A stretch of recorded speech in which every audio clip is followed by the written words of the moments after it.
آج ہجری سال کا پہلا مہینہ اور اس کی پہلی تاریخ ہے یکم محرم۔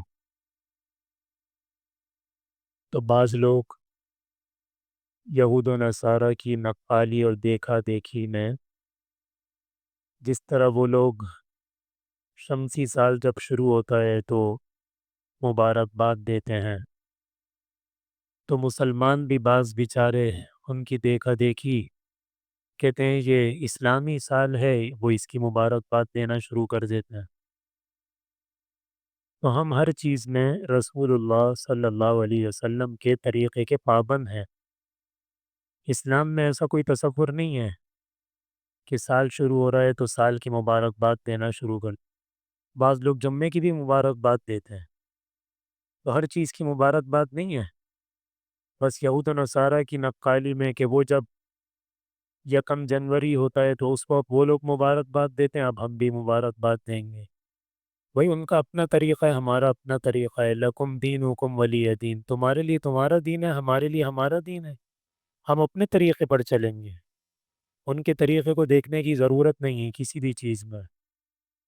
تو یکم محرم کی فجر کی نماز میں حضرت عمر فاروق رضی اللہ عنہ پر قاتلانہ حملہ کیا گیا جس میں وہ شہید ہوئے۔ تو آج یکم محرم ہے، حضرت عمر رضی اللہ عنہ کی شہادت کا دن ہے، اور دنوں کے منانے کا تصور بھی یہود و نصارہ کا ہے۔ ہمارے مذہب میں ہمارا مذہب منانے والا نہیں ہے، یہ اپنانے والا ہے۔ اسلام میں کسی دن کو منانے کی اجازت نہیں ہے کہ آج فلاں دن منا لو، بس یہود و نصارہ مناتے ہیں تو ہم بھی منا رہے ہیں، ایسا نہیں ہے۔ ہمارا اپنا طریقہ ہے، تو ہمارے یہاں کسی دن منانے کی اجازت نہیں ہے۔ لیکن یہ سبق دیا گیا ہے کہ ہجری سال شروع ہو رہا ہے اور یہ شہادت کے ساتھ اس کی ابتدا ہو رہی ہے۔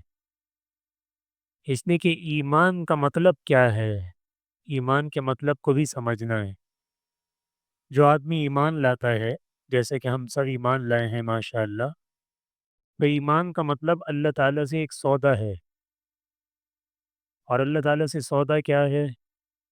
کہ اللہ آپ کے دیدار کے بدلے میں، اس لیے کہ جنت میں اللہ تعالیٰ کا دیدار ہوگا، تو جب اللہ تعالیٰ کا دیدار ہوگا تو جنتی جنت کو بھول جائیں گے، جنت کی تمام نعمتوں کو بھول جائیں گے۔ سب سے بڑی نعمت اللہ تعالیٰ کا دیدار ہوگا۔ تو ہر ایمان والے نے جو ایمان اختیار کیا ہے، وہ ایمان لایا ہے، اس نے اللہ سے ایک سودا کیا ہے کہ اللہ آپ کے دیدار کے بدلے میں نے اپنا مال، اپنی جان، اپنی تمام تر صلاحیتیں اور سب کچھ آپ کو دے دیا، اور اس کے بدلے میں آپ کا دیدار میں نے لے لیا ہے۔ تو یہ ایمان ہے، اس کو ایمان کہتے ہیں۔ حضرت عمر رضی اللہ عنہ نے اصل میں ایک دعا مانگی تھی، اللہم ارزقنی شہادتا فی سبیلک واجعل موتی فی بلد رسولک، کہ اللہ مجھے اپنے راستے کی شہادت عطا فرما اور اپنے پیارے نبی صلی اللہ علیہ وسلم کے شہر میں عطا فرما۔ تو اللہ تعالیٰ کی قدردانی دیکھیے کہ اللہ تعالیٰ کیسے قدردان ہیں، کیسے مہربان ہیں، کہ آدمی جب اللہ سے صدق دل سے دعا مانگتا ہے نا، تو اللہ تعالیٰ اس سے بڑھ کر اس کو دیتے ہیں۔ انہوں نے تو دعا یہاں تک مانگی تھی کہ مدینہ منورہ کے اندر شہادت۔ یہ دعا سمجھ میں نہیں آ رہی تھی کہ یہ دعا کیسے پوری ہوگی، اس لیے کہ مدینہ منورہ میں ماشاءاللہ سارے ہی مسلمان ہیں، اور حضرت عمر رضی اللہ عنہ کے قریب تو شیطان بھی نہیں آ سکتا، کوئی ان کو کیسے مدینہ منورہ کے اندر شہید کرے گا؟ تو اللہ تعالیٰ نے کہا جو آپ نے مانگا ہے نا، ہم اس سے بڑھ کر آپ کو دیں گے۔ آپ صلی اللہ علیہ وسلم کے مصلی پر اللہ نے شہادت دی۔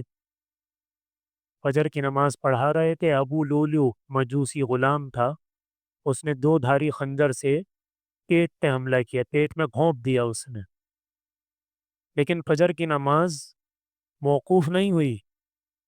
نماز کتنی اہم ہے، امیر المومنین ہے، اچانک ہڑبڑی مچ گئی ہو، ایسا کچھ بھی نہیں ہوا، نماز اسی طرح جاری تھی۔